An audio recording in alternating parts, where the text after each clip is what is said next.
रास्ता दुर्घटना थी गोटे परिवार रो 4 जनकर जीवन जाइए। बरगढ़ जिला गोड़भगा महुलपाली रास्तार मेहना पासे रविवार राति ई दुर्घटना घटीছে। मृतक मानकर भितरु जने महिला गोटे छोट छुआ संगे 4 जन रहीछन।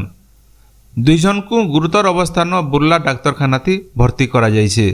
मृतक माने होछन सुवर्णपुर जिला बिनका जामपाली गाँव।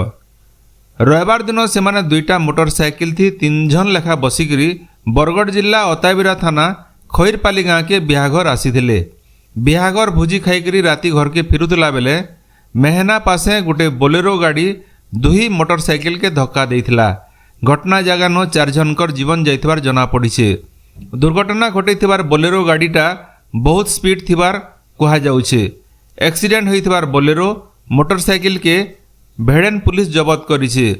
आर बोलेरो ड्राइवर के गिरफ्त कर जाइছে बोली फांडी अधिकारी अरूप बराई सूचना देइछन। Bureau report गणदृष्टि।